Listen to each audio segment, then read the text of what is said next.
this a request considered too high?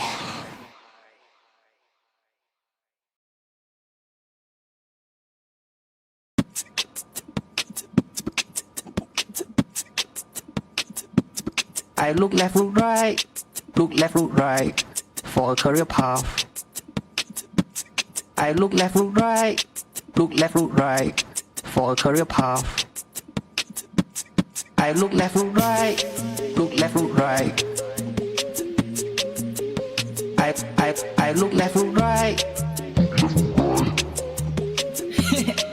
Show 'em I that. look, left, right, left, right. Left, right, left, right.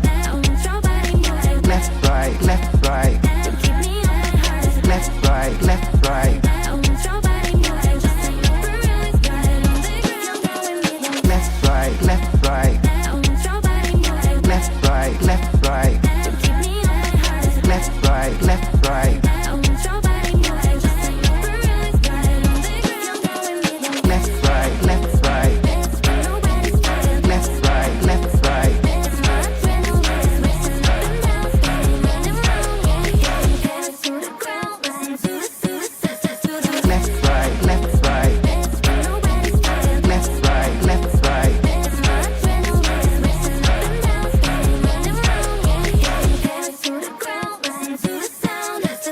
Is this a request considered too high?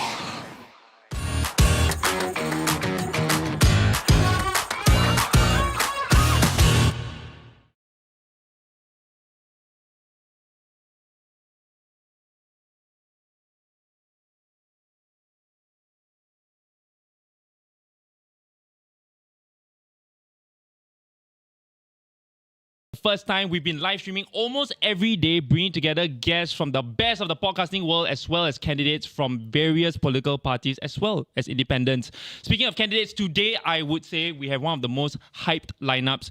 People in our Telegram community, if you haven't joined yet, is 12,000 strong. They've been talking about the lineup for today since the morning. Joining us tonight, we have Lim Tean from PAR. And we also have Desmond, Lim, and Yung Kai of MVP contesting under the SDA banner. So that should be quite fun. Next week, we also have Wake Up Singapore founder and SDB candidate Irwin Ng joining us, as well as Ravi Philemon from RDU and 4 candidates from WP. You might also be wondering, why no candidates from PPP? Don't ask us about PPP. I'm not gay. Before we introduce tonight's guest host, we are indeed live, so do send us your questions, and it will be very, very helpful if you have a specific question. Tell us who the question is for, and also please be respectful and civil. So Alamak, then I got bad news. Why? For a portion of the stream, you were not unmuted yet. I see. Alamak. So we will start again. Hello, everybody. Oh my god. We were muted and John waited that long to tell me. No, I just found out. It is okay. You didn't miss much, honestly. Yeah. Welcome to day 3. It is the TDK General Election 2025 Livestream. That had a great PvP dick joke or something like that. Damn it. Anyway, I'm not going to say it again. But I just want to let you know that this is day 3 of 6 days that we'll be live streaming. We've had a whole range of guests that we've been very excited to have. So we had independent candidate Jeremy yesterday. I thought it was very interesting to have him on. We also had NSP, and today one of the most hyped lineups ever. Like our community was talking about it. We have Lim Tean from PAR, and we also have Desmond and Yung Kai of MVP joining us. They're contesting under the SDA banner, so we're very excited to have them. Next week we also have Wake Up Singapore founder and SDB candidate Irwin Ng joining us, as well as Ravi Philemon from RDU, and 4 candidates from Workers' Party. Including some that's a very highly anticipated person, but maybe we review next week. Wow. Okay. Anyway, before we introduce today's guest host, we are indeed live. So I do want to say, and just a quick reminder to be civil and respectful. Yesterday, I heard there was a fight going on in the chat room. Correct. I think the second thing also that happened was that I think you guys were a bit unfair to Xia, our That's guest right. host. So when Jeremy was sharing a little bit about his policy, I think she was very open and honest that she didn't really understand what he was talking about, and then none of us backed her up. But the most important thing was that the comment section, right, was like saying, hey, why she interrupting and like not understanding? Yeah, and they're a then bit right, aggressive. when Raja didn't understand what sleep training was, Which is so simple. you all gave him a free pass. Free pass. Anyway, let's introduce our guest host today then. Very excited. This dynamic duo, you guys know them, you love them for their in-depth interviews. Please welcome from Yah Lah BUT, Terence and Harish. Yeah, Thanks for having us. intros. No worries. Y'all missed a PP joke that was not bad, to be very honest. And also this soundtrack that y'all been waiting, if you started in the waiting room, is done by one of our colleagues, Nash. We have linked his TikTok. DJ Nash. DJ Nash. Anyway, so one thing that we found very, very amusing, and our community as well, is this roving party bus that you guys have. It's yellow in color. Your faces are plastered in every corner. Yeah. How did the idea come about? Actually, it's called the Yah Lah BUT Apolitical Party Bus. APB. So we're not actually anything politically related. Okay, Yeah. But it's a party bus. It's a Sure, party sure, bus. sure, Yeah. yeah. And I mean, how it came about was because the last election in 2020, we actually did the daily coverage. Yeah. And that was from our bedrooms because it was COVID, right? Right. I mean, separate bedrooms. This year, we were like, okay, if we want to go on the streets, how can we do it? We have done shoots on a trishaw before. Okay. But we realized trishaw around Singapore a bit hard. Yeah. Then we're like, okay, can we do bus? Can we do car? A bit difficult. But we came back to the bus and we realized, hey, if we have a bus, it's a fun thing to do. We can record in the bus or we can just drive somewhere, set up shop and record on location. And one thing led to another. And it's kind of a parallel of what the candidates are all doing. Going on the ground, talking to people, meeting people. So it's our way of documenting the whole process. How was it? I caught your first app, and then Minister Irwin Ng just happened to drop by. Yeah. And then really, Not planned. Okay, so not planned. people are calling us out already. They say, confirm you will give the location. The thing is, our bus has a live tracker. Yeah. So at any point in time, you can see where our bus is, like literally down to the block. Right. So we were recording, and you can go see our reactions. Like literally, we were in the middle of a point, and we look. This black car turns up, and Minister Ong just walks out like a boss lah. And he just walks straight in. Yeah. I mean, he's been on our podcast before, Yeah. so it wasn't the first time we were meeting him. But it was funny lah. But for me, it was a bit of balls drop moment because before that, got police car come, you see? Police car came. I was like, oh shit, like shooting in public, later they're gonna stop you. Wait, so you need permit or not to create the bus? The bus? No. But to shoot in the open, in public? I mean, there's all the typical regulations. Yeah. I mean, you can shoot in public. When he first rolled up, right, I thought, y'all pretend. I tell you what, the two moments that made me feel like, okay, I think not planned. Was when he sit down, the first thing, you have a bit of fear in your face. When he asked you what you're doing here, and then you said, we got permit. I mean, what? Damn real, damn real. No, I meant that as a joke because we totally didn't have a permit.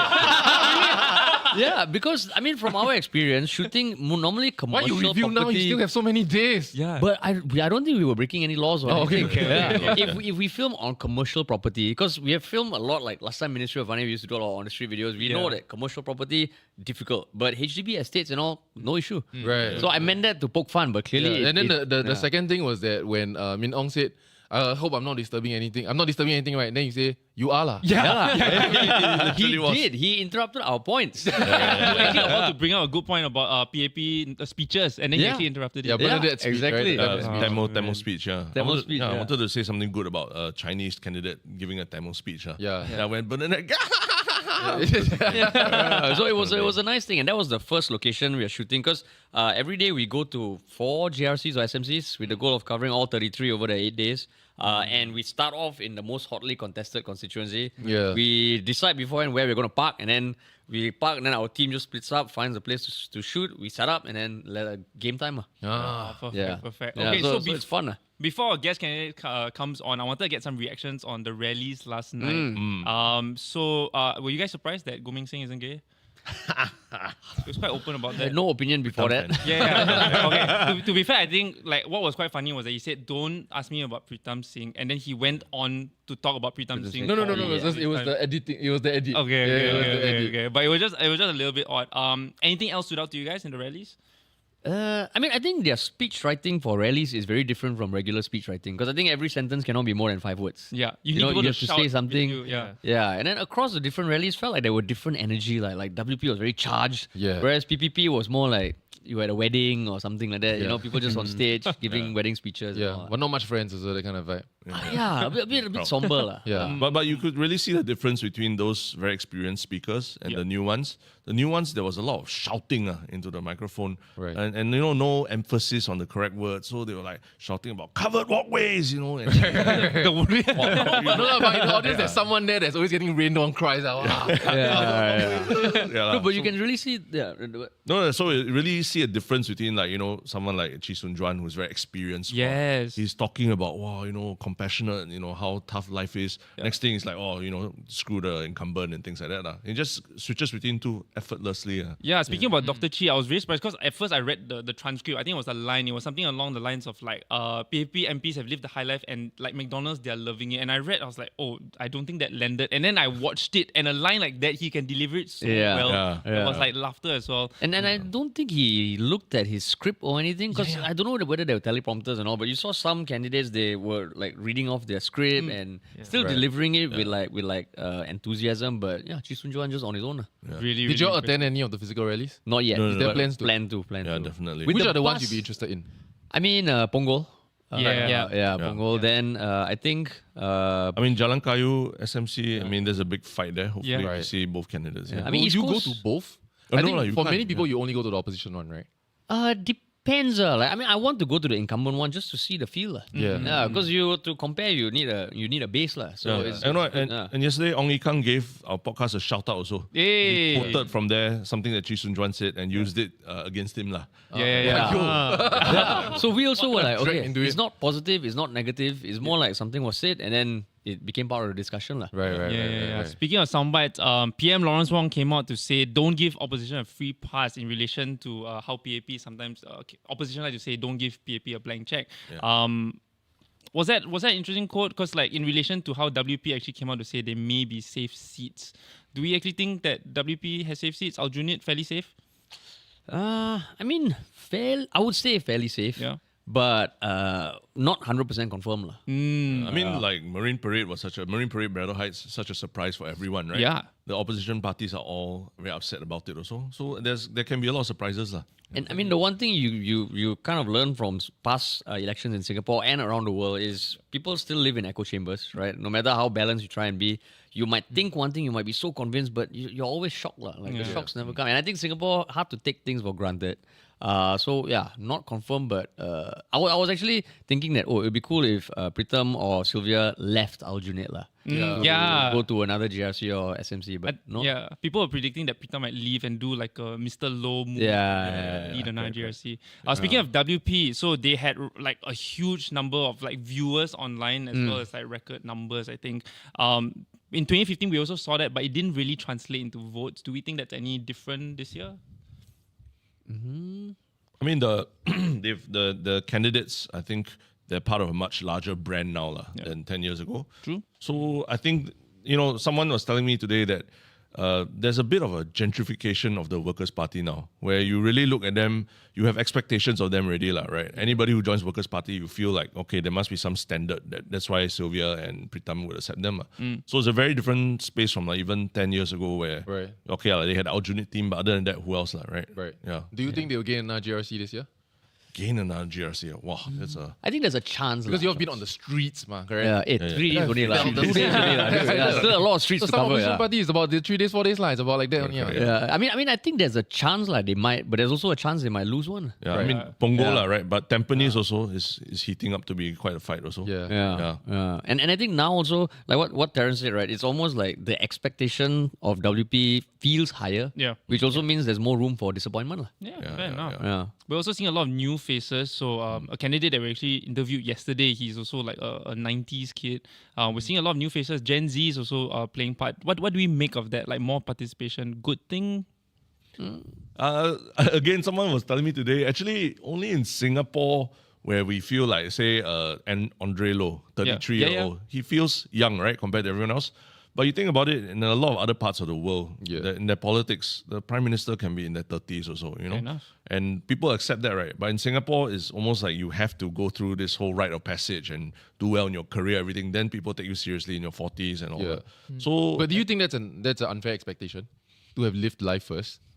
unfair expectation. Yeah. No, I think maybe it's more to do with the fact that a lot of the PAP candidates that we've seen have gone through that whole thing. Either civil service, army, there's an expectation like you become general, then you move into the service. So we built up this expectation amongst our people, and it's been kind of used against younger candidates. So do you think the younger candidates would be at a disadvantage because of this expectation? I mean, I think it's natural to every industry, right? You can work at your craft as a filmmaker for 20 years, and people might see you a certain way, or you could come up with a wonderful script and make a movie and be awesome. So going back to John's question, I think if you just look at it from an ideas perspective, even if they haven't lived a long life, even if they haven't walked the ground, if they have a brilliant policy idea, right? Yeah. I think it's worth considering. And it's something we've been talking about because so far 2 days we've gone to 8 constituencies and it's damn shack, to walk the ground. Walk the ground. It's damn shack. Then we keep thinking like, if MPs or policymakers are expected to walk the ground and come up with policy, like, do they have to be the same person doing it? What if it's decoupled? And someone who can be great at policy making might not be actually extroverted and want to meet people, but he might have some great ideas. She might have some great ideas. Exactly. So if a young candidate wants to run as an independent, I think, if they're willing to take the plunge, got ideas, give them a chance. And for Lester's question, I think like Sengkang showed that youth can be an asset, right? Sure. When Workers' Party upset the whole thing, right? Today we have 2 guests, the Lim Tean, which is arriving shortly, and we have the folks from SDA as well coming. What are intentions and plans you have to ask them? What are you hoping to get to the bottom of? I mean, I think for me, like, especially for Lim Tean, a lot of what I hear from him is very reactive. But I want to know what is at the core of what he believes in. Yeah. I think he's had a very storied career as a lawyer. Yeah. In fact, you look at the resume, it looks like what a PAP candidate's background. It's a very high caliber. High caliber, So, but again, the mainstream media, the way he's painted and all, slightly differs from that. So we want to find out if that is that real. I'm wondering whether he has a Chee Soon Juan backstory. Yeah, that's tainted by the media. His origin story. How about for MVP? Yun Kai was a wild card. He made a prediction, which I'm going to ask him later. He's probably watching now. Hey, what's up, man? Yeah. I mean, one thing is that prediction, what gives him the conviction. Yeah, right. You saw the prediction that he says that if MVP contest in Marine Parade, MVP will win. Yeah. If MVP don't contest in Marine Parade if they don't contest in Marine Parade and it's PAP versus WP will lose. That was what he said. Yeah. So that's one thing. I think for Desmond Lim, he's actually contested in a lot of elections. Yeah. A lot. And for various parties as well. He's been active since 2001. It's been many years. So and I mean, from what I understand, his background is an engineer, right? So, but what keeps him going? Because I mean, unfortunately, the internet is not the kindest. But still, he has that fire in him. So just to understand what fuels that. Yeah. I want to understand the color of the shirts they wear. the neon green. A lot. I think the funny comment I saw was like, I feel like after they do their rally speech, they're going to do lion dance performance. I mean, now the lion will be damn tall also. Rough performance. But in some ways, it kind of works though, because we're talking about the color. Like, I don't see us talking a lot about the other colors of different parties. So in some ways, it kind of works. Speaking of Mr. Lim Tean, he will be involved in a round table that MediaCorp has just announced. So it's happening on April 27, April 29. It will involve the 5 parties that have the largest number of candidates. We're looking forward to that, right? I think that is more or less the debate that we saw like 5 years ago. I think they're calling it a round table now. Yeah. I don't know if it's meant to be kinder. I am very excited to see who PAP and WP send, because I think the last time around it was like that heated matchup between Vivian and Jamus. Yeah. So I'm looking forward. That's when he warmed the cockles of everyone's hearts. Exactly. And some might say that actually helped WP win Sengkang. Any speculation or any wish list as to who you guys want to see? I mean, I was quite surprised that SDP wasn't going to be part of it, right? Because Chee Soon Juan was part of that last debate as well. Yeah, a bit of a shame. Yeah, so in that sense, a bit wasted. Yeah, I mean, I would like to see PM Wong. I don't know whether it typically happens, but because, a lot of what we've heard from him is how the global landscape is changing, the global world order. But there's always a lot of questions of like, okay, what are we going to do? Yeah. And I think right now we see his videos, it's very one way, but it would be nice to see someone ask and see what he responds. Yeah, I think on Reddit, a lot of people are saying, actually, we haven't seen like PM Lee do it, but actually this is the first time that PM Wong is actually really running for election. So it'd be great to kind of see him and scrutinize him in that way. We've never actually seen a televised live debate from the SecGen of PAP. That's true. All right, ladies and gentlemen, one of the most hyped candidate interviews that we've had. Please welcome the man, the myth, the legend, the candidate for PAR for Potong Pasir SMC, Lim Tean. Welcome. Thank you, Joel. Thank you. We are so excited to have you. Many on the internet seem to have the impression that you are slightly unhinged, perhaps. Hopefully, we can prove them wrong. I must admit, every time I hear the name Lim Tean, I think the headlines come before the name sometimes. And then when I looked you up, I realized that actually you were part of very renowned law firms, right? Drew and Napier, Raja and Tan. And so it's a bit incongruent with like what I've heard or read. So I would love to know from you, like, what's your background and how do you get started in politics? I'll say this. Thank you so much for the invitation tonight. I'm delighted to be joining, distinguished hosts and your viewers. Well, I have a very typical Singaporean background, I would say. All right. I came from a very middle-class family. Both my parents were civil servants. My mother actually was a Chinese teacher for over 40 years. Right. And my dad rose up the ranks of the civil service. And I was very fortunate that when I was about 7 years old, I went to live in Moscow, in Russia. Yeah, Soviet because Union. my father was the first secretary in the Singapore embassy in Moscow. Wow. And I believe my father may actually have been the first Singaporean sent by the Singaporean government or the Singapore government to study Russian in Moscow. Right. So after he graduated from Moscow University, he stayed on and became the first secretary. And then I was pulled out of primary one in Montfort, and my family joined my father. And for the next 3 years, I was in Moscow. And that was, I was very young, but I can remember so much of my stay there. And of course, that was fascinating because it was the height of the Cold War. It was America versus the Soviet Union, the powerful Soviet Union. And, it was, and I would say this, I come from a very political family as well. The conversation at the dinner table was inevitably about politics. So from young, politics was ingrained in me. And I always had this fascination and interest with politics. But I'll say this. My generation grew up during the time of Lee Kuan Yew. And Lee Kuan Yew was a fearsome politician. I mean, if, You mean that in a good or bad way? Well, I would say that in a neutral way. Right. All right?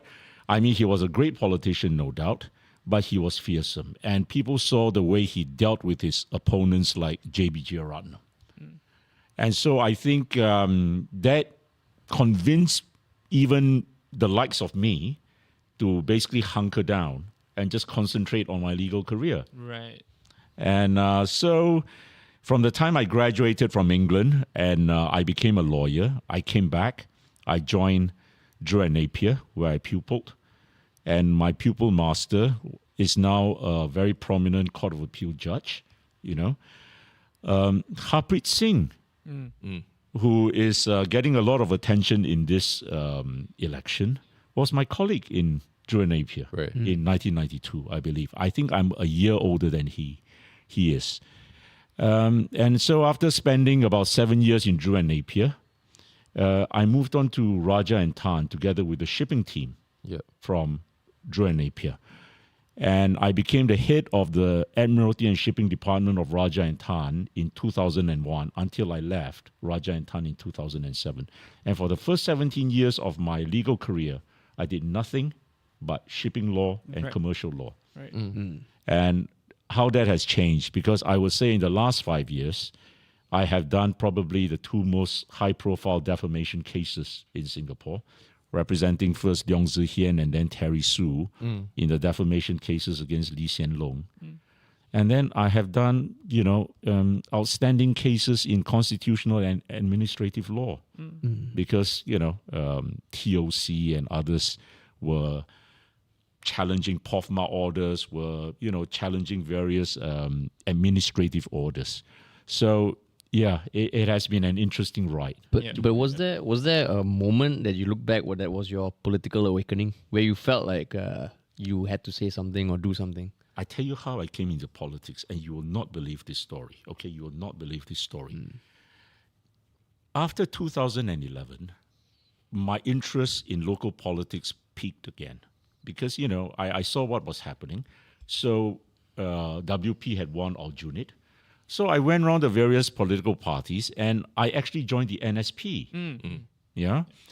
But for the next 4 years, I did absolutely zilch. I did not attend a single event. I did not attend a single meeting. I was actually in Indonesia and I was doing mining. I had a mining business in Sulawesi. And then when Lee Kuan Yew passed away in 2015, all right, the president of the NSP, Sebastian Teo, called me out of the blue and said, we would like you to come back and contest the GE for that year. So, I came back. I said, I didn't commit to anything. I agreed to go on a few walkabouts with them in Tampines, by the way, because Sebastian Teo told me, look here, Tian, Tampines is going to be like the Aljunied of 2011. All right? And you know who my teammates were going to be for that GE? It's incredible. My teammates were first going to be, Sebastian Teo himself. It's going to be Hazel Phua. And then going to be Tony Tan, her husband, who's now the candidate in Kebun Baru. And then myself, and there was another Malay lady by the name of Layla. So the 5 of us. Yep. One thing led to another. There was an implosion in the NSP, caused by a turnaround in the decision not to contest McPherson at first and to cede it to WP. And then they went back on that decision. Hazel Phua then resigned within an hour. Yeah. And lo and behold, all of a sudden, they asked me to be the Secretary General of the NSP. I had not even attended a single meeting before. And This honestly, is same day, no, it was a few days later. I still remember that Saturday. I was walking out to dinner with my family when the call came from Layla, my teammate, and said, will you be the Secretary General of the NSP? And so that's how I became the Secretary General of the NSP. Do you have any idea why they asked you to be the Secretary General? I have no idea. I think they were quite impressed with my background, with what I had done, and all that. And yeah, that's how I got started. I think we're not getting to the crux of the question. Because if we look at how, at least how we see you in the media, you are almost like a madman. Right now, the character arc is very normal. Too normal already. It feels like we are missing a part where somebody did something to you and you snapped. And then now because one does not get that far being so vocally anti-establishment. Well, I would say this. I have been anti-establishment since I was young, since I was 11. Right? Since, something happened to me one night when I was about 11. I was lying on my hard canvas bed next to the aircon, can you believe it? I don't know why my parents decided to place me in that position. I was freezing cold every night. I had very bad sleep. But something happened, and I just had this vision that one day I would play a part in the political scene in Singapore. And then that went dormant after I became a lawyer and all that. But my interest was always there. And, I always knew that there would come a time when I would go into politics. But, you can't control fate. I mean, very often fate controls, what you do in life. So the vision was like a dream of yourself on a podium or something like that? Giving a rally speech, or what was the vision? No, my first introduction to politics, incidentally, was actually not Singapore politics. It was American politics. It was 1976 when Jimmy Carter, the peanut farmer, beat Gerald Ford, And in those days, I was a staunch Democrat, all right? And so, no, actually not. My values changed. I was always for the incumbent. So when Gerald Ford lost to Jimmy Carter, I was very sad. And when Ronald Reagan beat Jimmy Carter, I bawled. I literally bawled, all right? But I would say that up to about 1992, even Clinton, from 1992 to 2000, I was a staunch Democrat. But, something snapped in me. And in 2016, you will not believe this. I love Clinton. I think he's the most naturally talented politician I've ever come across. All right. But I somehow did not like Hillary Clinton. Right. And in 2016, I don't know why, all of a sudden my allegiance changed. Right. And I actually supported Trump.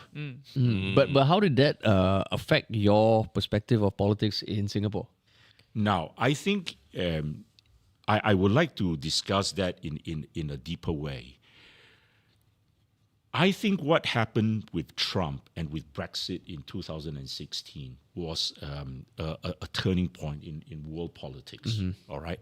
Because it brought to the fore the disgruntled, lower class, lower educated people, who felt that they had been left out of society, you know. And Trump won because he managed to corral together that coalition, all right?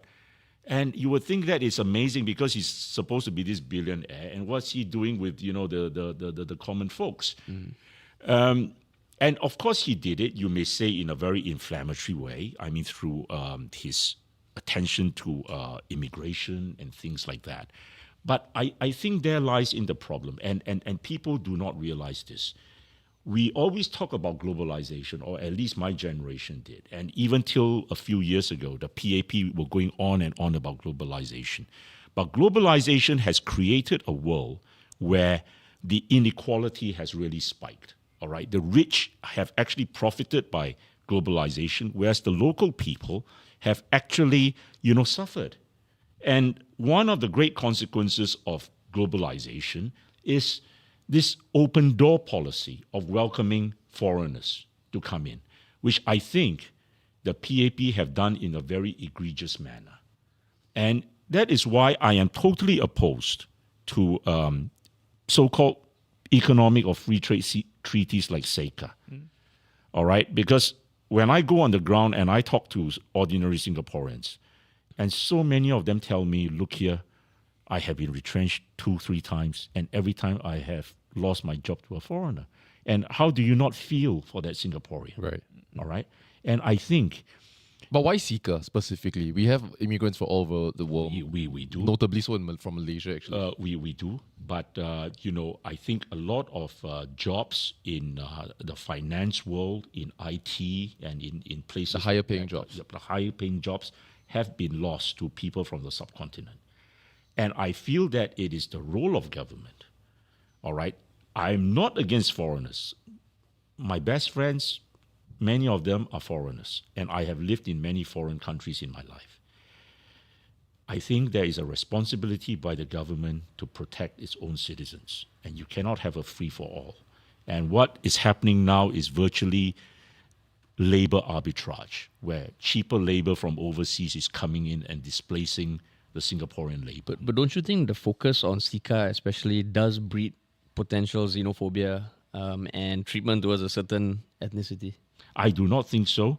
I have never thought that in my opposition to SECA, and I am very open in my opposition to SECA because I do not see the benefit of the Singaporean from this economic treaty. I really do not. It may benefit the Temasek, the DBS banks when they want to go into India to do business, but where the benefit doesn't even trickle down to the ordinary Singaporean. All right, and what you have is actually a reverse: Singaporeans losing jobs to foreign Indians. That I am against, and I do not think that is fair. Right. And I think when you are a citizen of a country, your government has a responsibility to protect you. So when critics come out and say that may be a racist sentiment, or maybe that's fueling xenophobic or potentially racist sentiments, do you feel that's unfair? I feel that is totally unfair. It is totally an irrelevant statement, because if we had a similar treaty with, say, China, I would oppose that as well, even though it may be Chinese involved. All right, or if you have a treaty with Brazil, and hordes of Brazilians come in, I will oppose the same thing. Yeah. It just happens that SECA is a treaty with India. All right, so there's no racism involved at all. Some of my best friends are Indians some of my best clients are Indians. But I mean, I heard your speech at the nomination center. You used the words "foreigners invading our land." Don't you feel such inflammatory language kind of almost alienates a part of the voters who, will take the argument that it's like you're not doing yourself any favor in the ballot box. And you just said that you're not opposed to foreigners, but literally you said that in a speech. Now, I am not opposed to foreigners, but I think it is wrong when the government is allowing such a deluge of foreign people to come into our country. Right. That is what I am against. All right. And I do not think, I think my principles here are very much in line with most Singaporeans.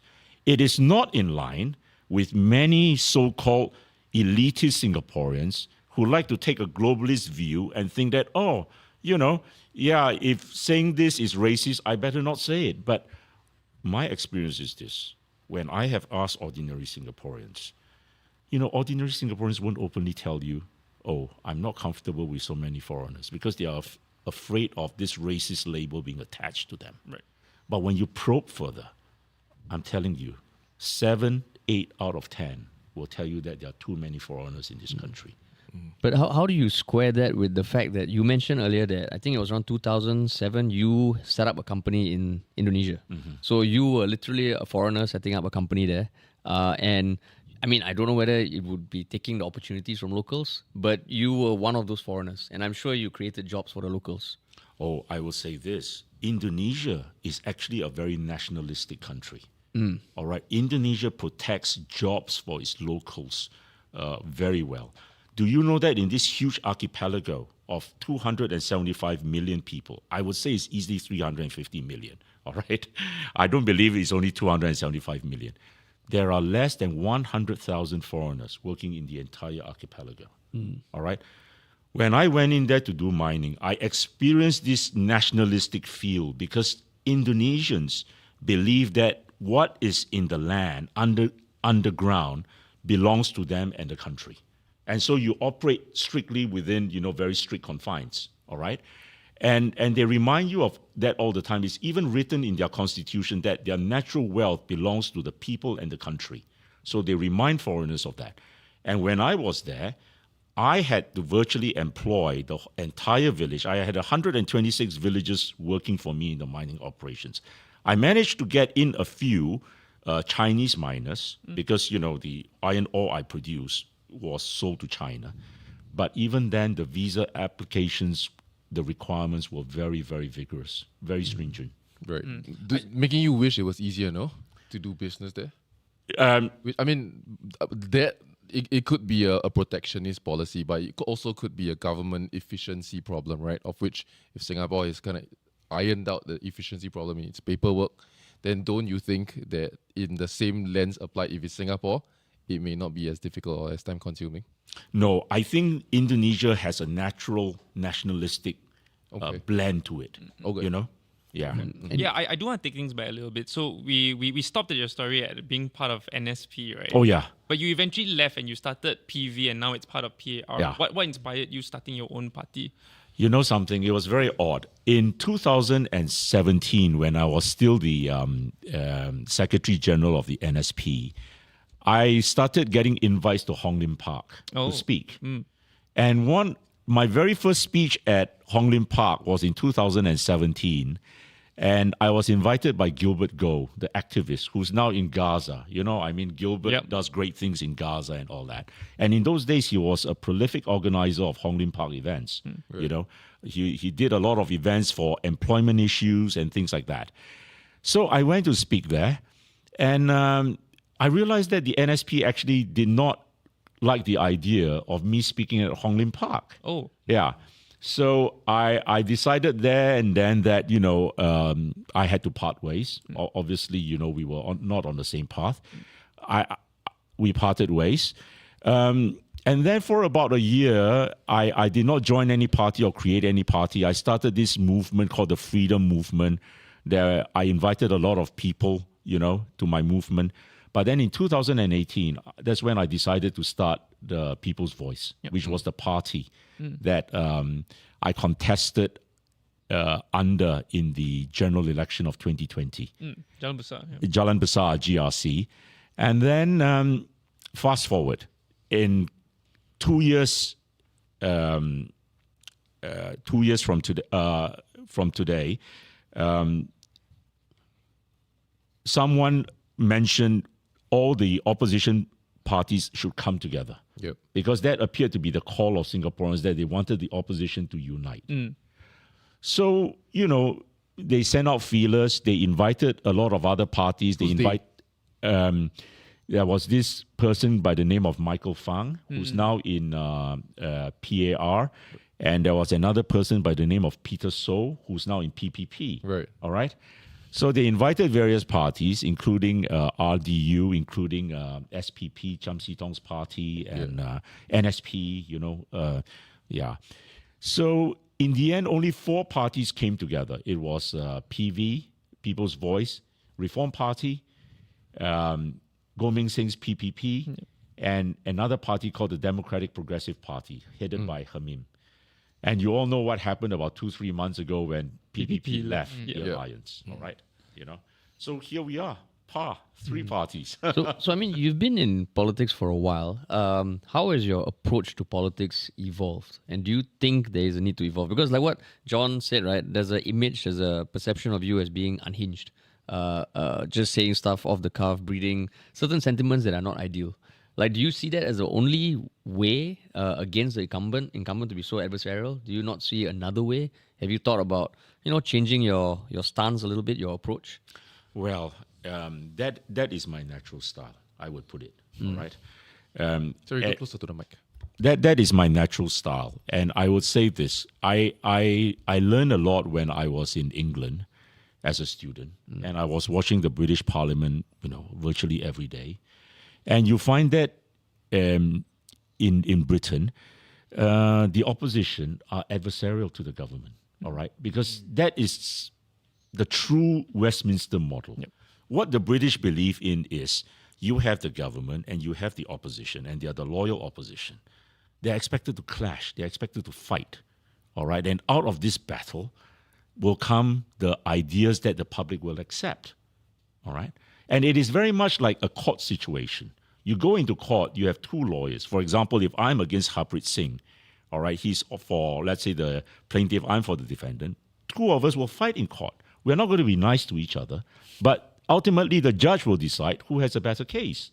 And so the judge in this case is the public, is the Singapore public. So that's how the Westminster model, I think, is supposed to work and works best. Now, in Singapore, I tell you why people have this idea that, you're too aggressive and all that. And I like to link it back, actually, to the 1980s again, when Lee Kuan Yew was Prime Minister. And you must realize then that the opposition then was fledgling.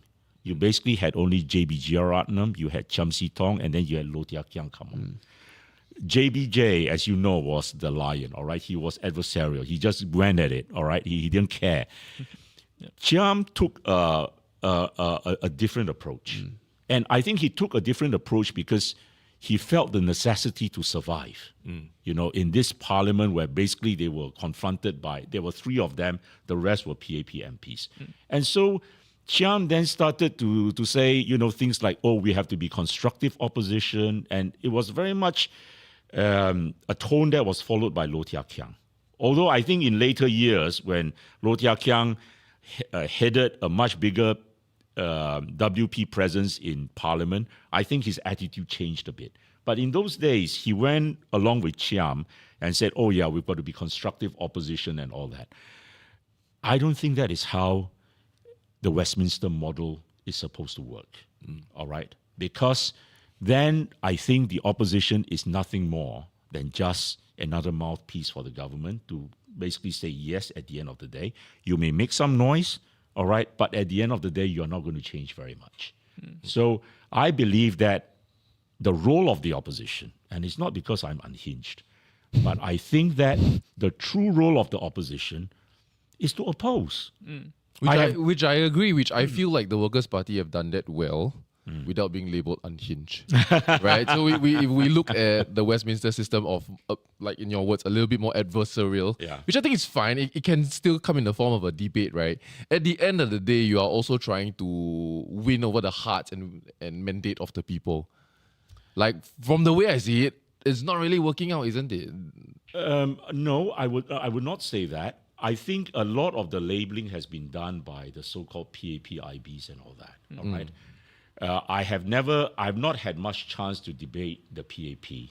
Right. I'll say this. The first time I debated the PAP was in 2015, the GE. There was a debate then. And you know who was the PAP's representative? Lawrence Wong and Denise Phua.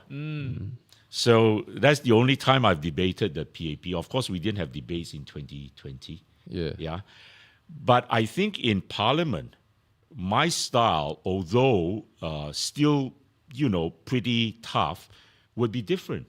But, the circumstances are such that I am not in Parliament, and what I'm able to do is outside of Parliament. And I do not know whether it's my nature or any other thing, but I just feel that is the way I express myself best.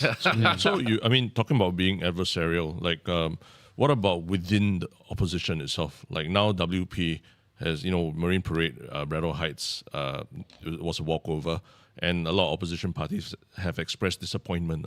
So is there supposed to be something like opposition unity as opposed to being adversarial with other opposition parties? I would put it this way. The WP has never been interested or involved in so-called opposition unity. It doesn't believe in that. It believes that as the strongest opposition party, it should have the right to do whatever it wants. All right? Even in the past when there were so-called unity talks to settle or to avoid three-corner fights, but WP attended the meetings, but it attended the meeting and basically laid down what it wanted to do. I'm going to contest here. I'm not going to negotiate. Right. All right? So that was the position of the WP. Right. All right? So when people talk about opposition unity, and you actually hear this from the netizens, the citizens all the time. And I get asked this question all the time. Why can't the parties come together and unite? It actually is very, very difficult. Because, first of all, you have the WP. And now the PSP too. The PSP, I don't think, is interested in unity. All right? Dr. Tan Cheng Bock may have started out after he formed the PSP talking about opposition unity. He doesn't talk about it anymore. Right. Okay. So why do you think that's so? You think they think they reach a certain level and then they want to? I think they felt that they reached a certain level. I felt that they thought we now have 2 NCMPs in Parliament. Right. So we should try to be more like the WP, and all the other parties are really not so important. Is that the goal for every opposition party? That is not those two, to reach a point where you almost don't need to care about the others?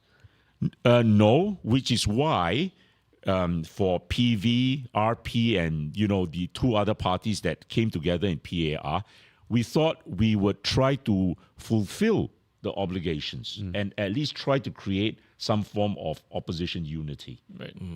And I think our alliance, which actually is a proper alliance, and the only other alliance which is like us, is actually the SDA, your next guest. Yeah. All right. It is not the coalition of RDU and SPP, NSP, and all that. That is a very loose coalition. I tell you what's the difference. In the People's Alliance for Reform, being a proper alliance, in a GRC, we can combine members. Like in Jalan Besar, we have PV members, we have DPP members. Yep. All right? So you can combine. SDA can do that as well, But you can't do that with RDU and SPP and that. In the GRCs, it's either RDU fighting or SPP fighting or NSP fighting. But how do you sync up your philosophies then, or your manifesto? Because, it sounds like even within parties, you yourself have started one party, gone to another party. It feels like every party is quite proud of their own manifesto. But how do you come together as an alliance, and how can citizens be sure that you all are in sync? I think that for the People's Alliance, we are very much in sync. And very, if you look at the political philosophy of Kenneth Jeyaretnam, who is the Secretary General of Reform Party, and myself, we believe very much in the same things. We believe, for example, in free education. We believe in free healthcare. That is why one of the major proposals we have put forward in this election is we want free education, free healthcare, free school meals for every Singaporean child. Speaking of I which, think yeah, how old? When you say child, when does that end? Until university? Until university. I think one of the major questions that people are asking is that how will you be proposing free we have healthcare? 500 of that questions in the comment. yeah. How do you fund it? It's very easy. I'm telling you, it's very easy. And I keep repeating this. You do not even have to tax people further. You do not have to dip into the reserves. All right? The money is staring at us. Where does it come from? You know, the CPF returns, all right, say 6%. It's about 6%. They pay the citizens 4% at most. It is low. It could be lower at 2.5. You know, you have something like $13.5 billion there, all right? $13.5 billion between what they earn and what they pay out to the You're saying the citizens. difference between the 6 and the 4%. And the 6 and the 4%, all right? Right. Every year, the government puts in, like in the last budget, they put in about 25 billion into special funds or endowment funds. And these are for future expenses. They are not for current expenses. And Singapore is the only country in the entire OECD which accounts this way. There's no other country that does accounting this way. Sure. So basically, you're putting in money for future expenses. Now, you know, I love the You see double- that as a bad thing? I see that as a bad thing. I see that as double speak by the PAP. You know why? They say every generation must be responsible for its own expenses. Then why are you taking the monies earned by this current generation and storing it away for future generations and thereby depriving this generation of what they should actually enjoy? All right? But what it also is that the plans that this term of government commits to, it is budgeted for. So it does not commit to something that future governments, should you one day form government, you don't inherit a policy or system that you cannot find the money for. No, Is that not the intent? No, I mean, if you were to put it into all these endowment funds and all that, if let's say this coming GE, the PAP loses power, then will not the future government be benefiting from those monies that have been put away in the in Correct. this But also trust? Singaporeans don't continue to benefit. I think that's what the good thing is. No, that Singapore, like for example, we look at Obamacare. When it first happened, Americans were happy until Obama no longer is the president. And then that's just abolished because that's draining the American economy and the government revenue. But if it was accounted this way, then Obamacare would have been accounted for at least for several years ahead. Is it not? Yes, but you know, I mean that could be an argument. But my main argument, I don't know. I'm not a lawyer. Please check me. But my argument is, you know, if you want to say that every generation pays for itself, you should not be taking money from this generation and storing Right. it away for. So future very generations. simplistically, where they'll get the money from is that you believe the spread that the government is taking, or basically what they put into the CPF, there is a amount of profit that is currently kept, and that is the amount that 13.5, 13 13.5 billion there. And if you talk about the transfers into all these endowment funds and all that, it's another 25 billion. If you don't mind me asking, where do we get these figures? This figure Oh, from? it's in the budget. It's in Okay. the budget. They're all published. Right. All right. Okay. Right. And then they play around and they say we must keep 50% of the net return Yeah. of investments. All right, in the reserves. Why are you so what you call fixated with 50%? You know, if you use 60% and you store away 40%, I think that's perfectly fine. Okay, but let's say you do get access to the funds. Like how can someone like a lay person be convinced that you can actually make it happen? Because it's like anything, right? You get a lump sum of money. You hear this thing, ideas are one thing, but execution is the other thing. But to go from no free healthcare to free healthcare with a budget like that, how are people supposed to be convinced that that is possible? Well, I think we will have to explain. All right. And I think we will have to show the figures. Yeah. I think Singaporeans are also increasingly unhappy with the fact that, you know, the current generation do not appear to be benefiting from the huge reserves. And don't forget one thing. our TFR is a disastrous 0.97. Right. As Elon Musk has said, if you don't reverse this, you are soon going to be extinct. Okay? So who are we keeping the reserves for? We are keeping the reserves for basically new citizens, aren't we? All right? Yeah? For future generations. And mind you, the number of people who have come, the foreign population in Singapore today is almost 50-50 with the locally born Singaporeans. Okay? Almost 50-50.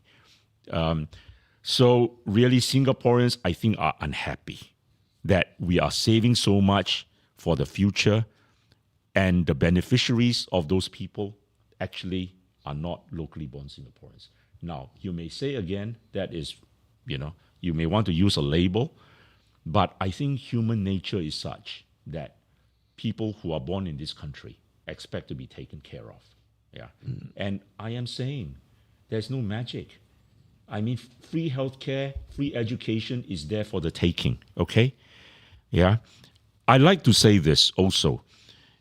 The PAP likes to tell you, oh, we are the economic masters. Only we can make the things work. That's total rubbish. If you know how to count, all right, if you know how to add or subtract, all right, you can work with a budget. At the end of the day, what is the budget? The budget is what you intend, is the society you intend to create.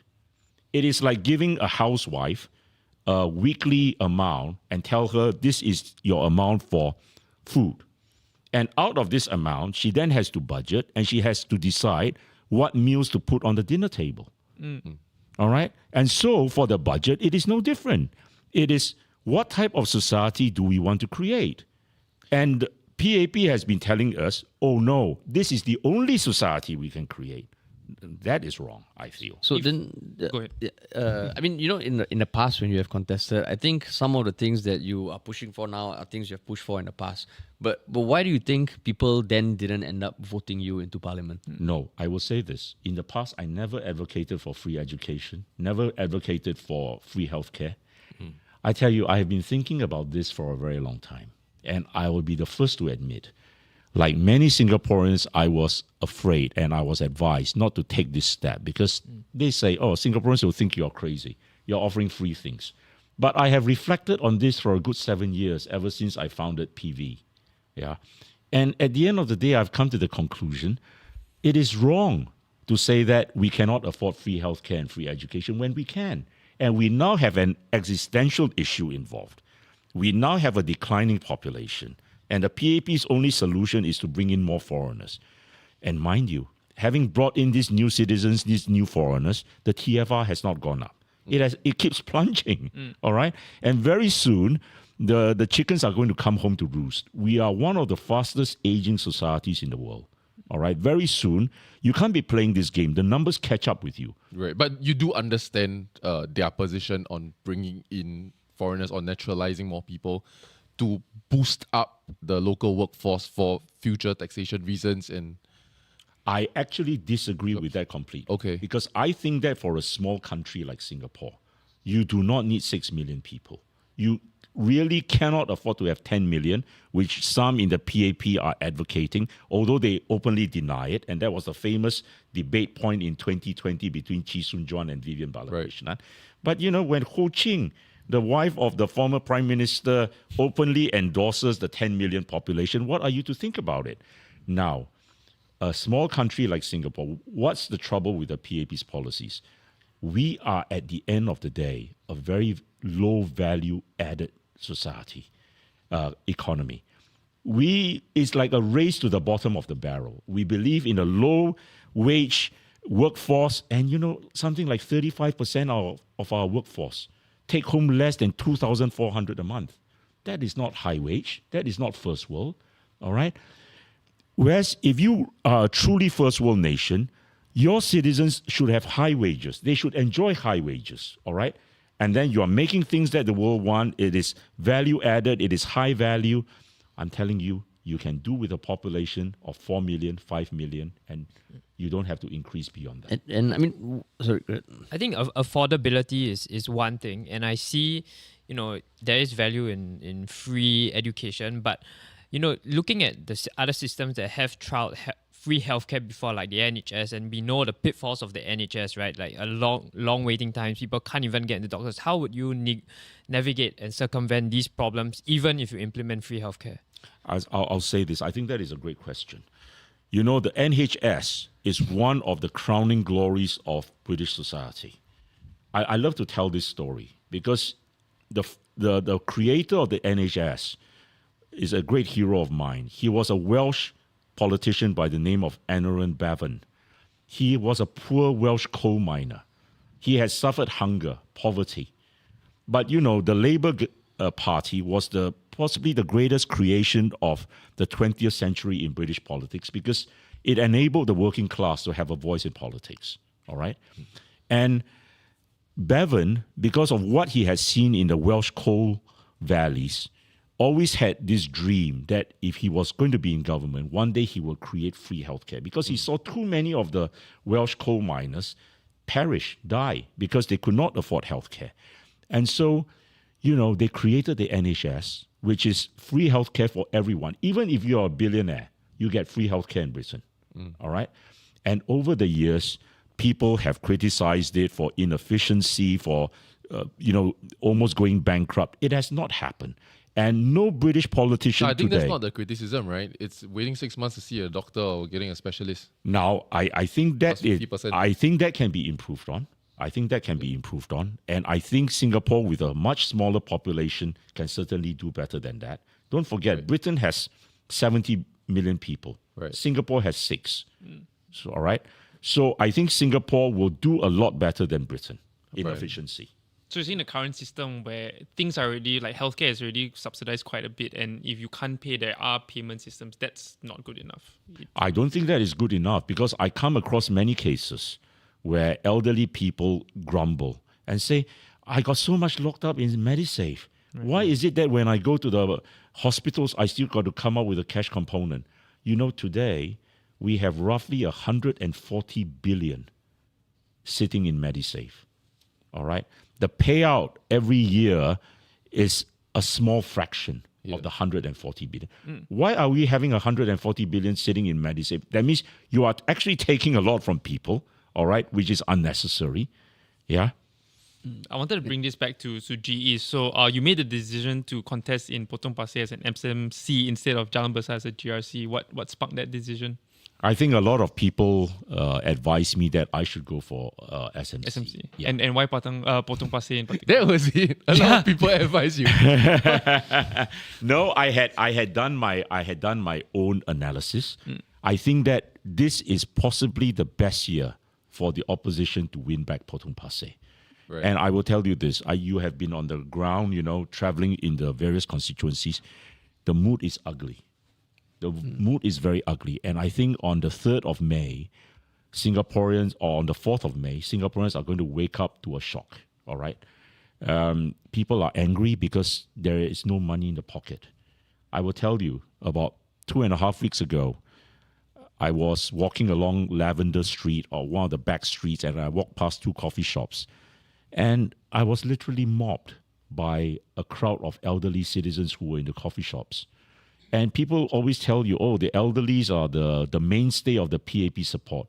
But you can just see the anger in the people, And I think the PAP went too far, all right? I think Lawrence Wong's GST idea was stupid, all right? He thought, it would not turbocharge inflation, which is the word Pritam Singh used. It did.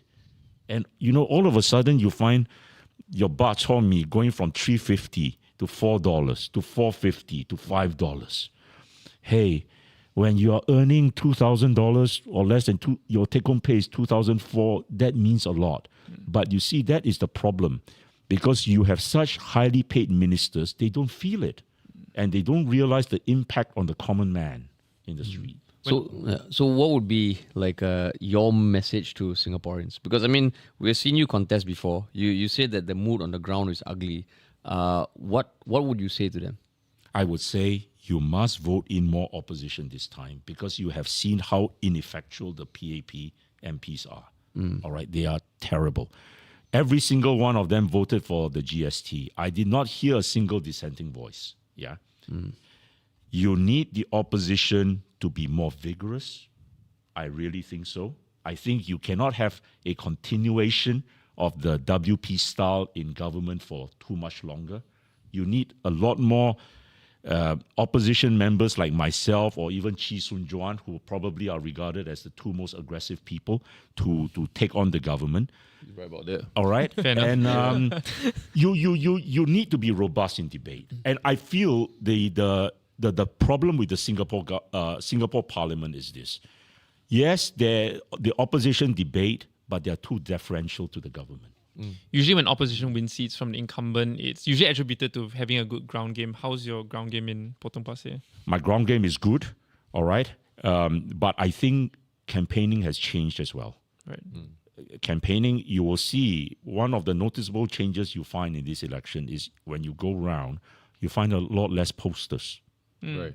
Yeah. From you or from across the board? Across the board, even the PAP. Right. I think the game now has changed to social media. And that is the modern way of campaigning.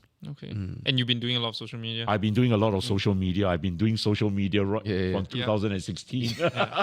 Okay. So something that we'll be doing here is that we've been asking our guest candidates to pass along a question. And so incidentally, from your former party, NSP, Verena asked, where does your confidence come from despite everything you've been through to still fight for the people? Yeah, I have been through a lot the last few years. I will say this, okay? I mean, maybe I can adopt the Trump term of lawfare to describe what I have been through. But, you know, I almost see politics now as a calling. That's something I was born to do. Yeah. And yeah, sometimes when you go through tough times, you think, you know, is this worth it? But you wake up the next day and you realize, look here, this is something, it is like a rite of passage and you have to go through with it. All right. Sorry, Yeah, can I go on. just ask a couple more questions? So I love your ideas. I think a lot of your skeptics, especially for this year and your policy proposals, is people are very skeptical in the execution and the funding of it, which you've somewhat explained, but impossible for us to kind of check live as well. What does a vote for you represent? A vote for me would mean this. I believe this sincerely. I said this even in 2015 in the debate, when the argument then was whether an MP should be an estate manager or, you know, they should discuss national issues. MPs are not meant to be estate managers, all right? You can employ estate managers. MPs are known as lawmakers. We make the law. We decide the law, and the law affects everyone. You may not be interested in politics, but politics will always take an interest in you. So I see my role, if I'm elected, mainly to debate the law and policy matters and how it affects the future of Singapore and the future of our next generation. And if you do believe that your seat in Parliament would affect change, if, for example, WP would be willing to work with you if you join the party, would that be something you say yes to? Yes. You know, say that again, the last bit of the question. So if you do believe, okay, I can tell you quite honestly, my thoughts are this, right? That your style, perhaps you say that Singapore's not ready, Singapore kind of don't like it yet, it's supposed to be the true style, we adopt what Britain is doing. For better or for worse, the results speak for themselves that we Singaporeans are not buying it, right? So my question for that one is that if WP were to say campaign with us, Lim Tean, we'll take you as is. I will say this. I think that is a hypothetical question. Definitely. And honestly, I do not think I am the WP type of candidate. You are. You know, maybe I'm more in line with SDP. Have you all spoken before? No. I have never spoken with Dr. Chee Soon-Juan about this. All right. I've always gone my own way. But I am a firm believer in this as well. I'm a firm believer, and in this I will say very much, I want to use a current term in vogue as well. I think I'm a conviction politician. I believe in putting down my position and my roots, and even if the political thinking is not in line with me, it will come my way one day. Thank you very much. Before you leave, we have our guest from SDA. Just like how a question was passed along to you, would you like to pass a question to them? From the SDA? Yeah. For the SDA? Oh, I would like to ask them how they see themselves evolving in future to take on the might of the PAP in the constituency which they have represented for a very long time, which is Pasir Ris, GRC. Okay, thank you very Thank much. you so much. Hi. I really Thank you, Lim appreciate Tean. it. Thank you. Thank you.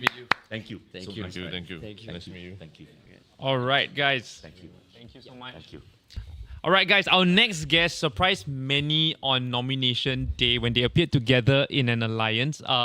So one of them is a familiar veteran who has been flying the opposition flag since 2001. The other is a bold, very tall figure who made headlines as a one-man party, and together they surprised everyone by contesting under the SDA banner. Please welcome SDA Sec Gen Desmond Lim and MVPs Chia, Yung Kai.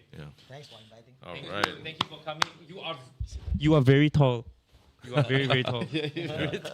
Walao. No. Okay. Okay. Yeah, my live show, we will improvise. Welcome, Desmond. Welcome, Yung Kai. I think the question on everyone's mind is how did this alliance come to be? Because I think even the day before, no one knew that MVP was going to join SDA. How did it come to be? Okay. First of all, We need to speak very near the mic. first of all, thanks for inviting us for this live show.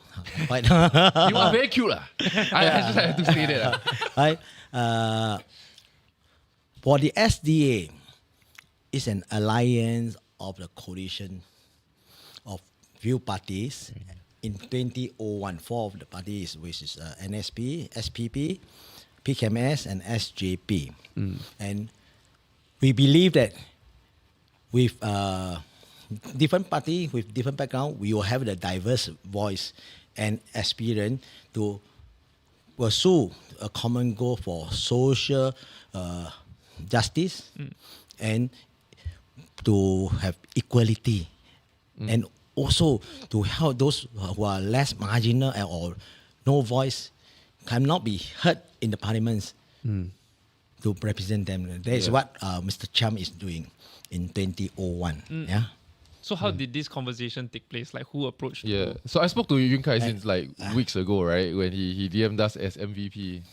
And then he told me, I mean, I won't reveal our private conversations unless I'm. It's okay. But You can go ahead. Yeah. But basically, he was looking for members at that time, and he was hoping to come on a daily catch up so he can kind of share his narrative, so that hopefully he can attract more like-minded people, and then they can campaign for Marine Parade or East Coast East Coast. or East Coast as a GRC. DM So- them. Oh, yeah. They pretend they didn't see. Apologize, just apologize. or not. It's okay. I saw the scene. 6 hours, 12 hours, 24 hours. I love it. Wow, nice. But yeah. So No, I how think did he come about? He found you, you found him, or? I found him. So you reached out to him. Yeah, I reached out to SDA. I tried to create my own party, right? And then, of course, considering the short runway that I had, it is not the most ideal, right? And then I decided that I've always said that if I want to go, I go big or go home. So I say I'm going to go for GRC. If not, I'm not going to contest in the Go home SMC. lah. Yeah, go home lah.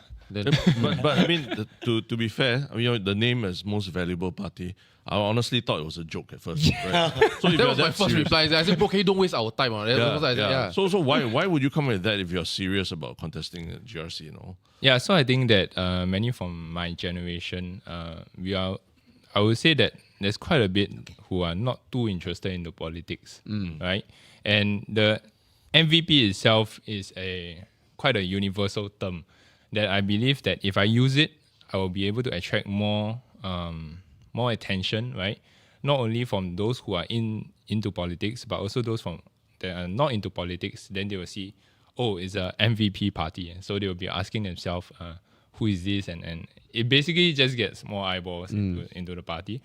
But then, of course, definitely, I know there are consequences and things that, people at the first glance would definitely say, it sounds like a joke. But then, of course, in the end, I also show my face to say that, hey, this is not a joke, right? But was it ever a joke? Was it ever a joke? That went from too the far. start, right from the start. Was it just a Right joke from that the- went too far? Or No. Once I announced it, it wasn't a joke. okay. But what made you want to even have this thought that you want to start a party, a political party? Because that's not a normal thought that people have, just walking down. Like what caused it? So, what caused it? Yeah. So it started way back in, actually not so way back lah, 2020. You continue. So it started from 2020 when, I saw DPM Heng being parachuted into East Coast. And then he started stumbling in his conversation and all. And I felt that, basically the East Coast plan, he promised the East Coast plan and then, he didn't fulfill within that 5 years. Basically, I didn't feel I didn't feel anything. Oh, okay. Yeah, I didn't feel any impact lah. Maybe he did lah, but maybe There's a whole website, bro. They show what they did. a lot of people say his plan is to retire. But I mean, what about that particular with him and East Coast? Because I mean, you hear the term people being parachuted into positions for years already. Because I mean, you can argue that it's been happening for quite a while. But what about that? Made something click. So not only is that parachuted in, right? Then you look at the Workers' Party, and then I mean Nicosia was in there, right? Then after that, subsequently she was gone, and I would say that WP didn't really take priority in East Coast, but I think for now, since we are in the election and under SDA, I will not talk about other parties lah. I believe that it is more focused on our campaign right now. Yes. And the reason why I joined SDA is mainly because our values are aligned, right? So the whole reason for starting this is just that I want to tell Singaporeans that any common Singaporean, you don't need to have a Harvard graduate degree, or you don't need to be top of your class. You can just talk normally and then you still get a shot at being a politician. And to come out, right? I don't think I'm an attention seeker in the first place, because if you ask me, I would rather stay behind and don't show my face at all. But you had a choice, what? But then it's Yeah, because it's I feel Singaporeans are suffering. Okay. Right? I see. So I think over these 5 years, there's a lot of policies that is poorly implemented. Okay. Right, including the grants that are being used, the spending. Right, we are talking about Founders Memorial, and then the Skills Future grant is also a very poorly implemented policy lah, basically. So it's very ineffective, and I see how the money is being wasted. Right, and being a very thrifty person, I feel pain lah. Although it's not my money lah. I mean, it's taxpayers' money, but We do want to get into the policy, but I also want to bring Desmond into the conversation, right? Sorry, you go a bit closer to the mic, okay? So just the week before you announced you were still trying to form a party, correct? Which means this whole SDA, when you all join the party and then we contest together, must have been a less than 1 week conversation. What was it that you saw in him that you're like, lie? Okay, first of all, that's why I already told you, right? SDA accept diverse views and voice, and it's good to have a youngster like him, which have the courage to wanted to actually pursue something which he think is wrong. Right. And for him to enter into the three-corner fight, honestly, it's not advisable, especially for a new person. It's not going to be good in his record. Yeah. Right. And since SDA is an alliance, there is a room for him, even though we have already formed out our team. Right. And you can see that in history, SDA actually did not went into other people's territory to enter a three-corner fight. It was people come to our side and invite for a three-corner fight. Right? So therefore, when he approached Pao Singh and Pao told me, okay, I said, okay, let's meet now. And So then, you all had kopi lah. Yeah. So what was the quality that you... No. Basically, SDA is very simple because we are very down to earth. We believe in commitments. We believe in grassroots activities. We believe that must be approachable. Yeah. Right? So he have all this. Agree. Yeah. So Desmond, in a recent press conference, you called for the media to be kinder to SDA. You feel like they weren't treating SDA like WP, for example. What examples do you have of being unfairly treated? It's not unfairly. I'm never saying be kinder. I'm saying that they have more exposure because they are MP, members of parliament. And we are nobody, right? And some people say that, fly by night. But it doesn't matter because importantly, the people in Pasir Ris, last time was Pasir Ris Pongo, they knew what we are doing and we are there before and after and we have our own community activities and grassroots supporter to help the resident in it. Example, 2016. After the 2015, we went for house to house, and then there's one senior ladies. When we knocked at her house, she opened the door and there was several kind of breads, on her table. So I was so curious. I said, Auntie, 为什么这样多面包? Why so many bread? Yeah, why so many bread? Sorry. No, you just wait. I will translate for you. Okay. Yeah. Live CC. Okay, so 我孩子做工下午只有我一个人，我 My 煮 son's working, so I'm alone. Yeah. So 我煮了吃不完浪费，所以面包是最简单的。So if she cooks, she can't finish, and there will be a lot of wasted food. So bread then is the easiest for her. Who say John cannot speak Chinese? Aye. Wow, Ah, well done. Only my wife say. So then I say okay, because we already have the free meal program in Tampines, right? Right. So I say That is your program. yeah. How do you fund your grassroots program? Okay, sometimes when you want to do charity, that's why we say I got to divert a bit. Okay. The way the PAP doing thing is, if got problem, increase tax. Got problem, impose new charges. We must be doing things in the innovative way and be responsive to what is the needs, right? So what I did was with the words leverage. You have to leverage on your network. Example, rice merchant. The rice eventually will come to expiry date. If they throw it away, is it a waste? If they're going to sell it at a lower price, then they got problem with the branding. Right? And if they keep in the store, you have to pay. Right. So basically, you work with many of these businesses to donate a lot of their food. So you're not funding it per se, but using your network and your brain. Because I don't have a deep pocket and I have a family to take care of. And also it's very unfair if I keep using my own pocket money to fund all this Not sustainable lah. Yeah, correct. So with all leverage on different industry and and entrepreneur, we managed to run the program. Right? Also collaborate with another charity organization. Importantly is there is people who needs, and you must able to reach them and get something for them, and not start for slogan. We want action, and this is one of the value of Chamsidong. Action, no shouting or slogans.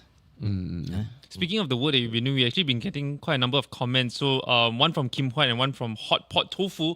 Kim Huat says a lot of people don't know, but Desmond has done a lot for charity. He just doesn't publicize it. And Hot Pot Tofu is saying he's so cute. His heart seems to be in the right place. And I also know that he does a lot for charity. So wow. Okay. It's really, really Thank you very much. In fact, in preparing for this one, we spoke to people and everybody agreed pretty much that your heart really is in the right place. But then that comes down to the election, right? What is your promise should you win this election?